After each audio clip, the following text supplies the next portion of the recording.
皆さんこんにちは。プロボーラーの小林哲也です。こんにちは、小林よしみです。はい、ということで今日は前回に引き続きコントロールアップ、このお話をしていきたいと思います。今日のコントロールアップの課題というか、頭が上下しやすい人、この原因と対策について、お話ししていきたいと思いますので、皆様ぜひ最後まで楽しみにしていただきたいと思います。それでは早速 VTR いっていきたいと思います。それでは VTR スタート。はい、それでは今日は頭が上下してしまう方の対処法です。その名もズバリ忍者走りです。これ以前にも動画の中でお伝えさせていただいたんですけれども、実際このようにボーリング場で撮ったことはありませんでしたので、今日ちょっと実践しながらやらせていただきたいと思います。で、体が、助走の時に上下する人、頭が上下する人の特徴は、頭考えがちなんですけども、膝にポイントがあります。よく構える際に皆さん膝の力を抜いてちょっとこう軽く曲げて構えると思うんですけれども、助走の時にその足が伸びきってしまう方がとても多く見られます。なので1、2、3、4というふうに、はい、1、2、3、4、5というふうに頭が上下する理由がだいたい膝の、この屈伸運動のせいで起こります。なので皆さん軽く足を曲げたらその足をキープしながら、助走をしてください。で、膝が痛い方もいらっしゃると思いますので、あんまり無理に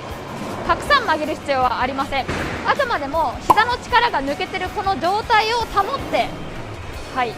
歩いていただけたらと思います。よく忍者がひそひそひそとこう足を進めるとき膝が曲がった状態で進むと思うんですけれども、そういう形をイメージしながらボーリングしていただけたらと思います。それでは実際に投げてやってみたいと思います。それではまず足が、屈伸運動をしてしまうと頭がどうなるかちょっと大げさにやってみたいと思います。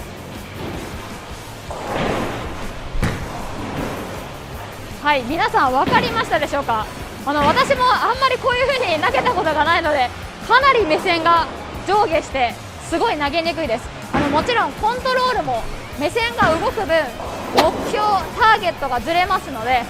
かなりコントロールにも影響が出てくると思います。これをちょっと忍者走り、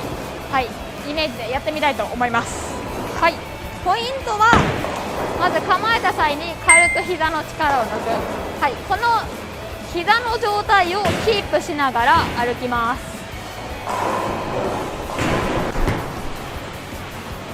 皆様いかがでしょうか。ちょっと後ろからの動画なので頭の上下がちょっと後ろからしか見えない形となってしまうんですけれども、ぜひ皆さん自分の投球動画見て膝が屈伸運動しているなって思う方はぜひこの忍者走り試してみてください。ということでいかがだったでしょうか。今日はこの歩き方安定するために忍者走りというね、新プロが名前付けてましたけども、これ本当に大事です。よくね、上下運動しやすい方異常に見分けられますので、ぜひこのポイントを意識して投げていただきたいと思います。最初は膝曲げながら、歩くのでかなり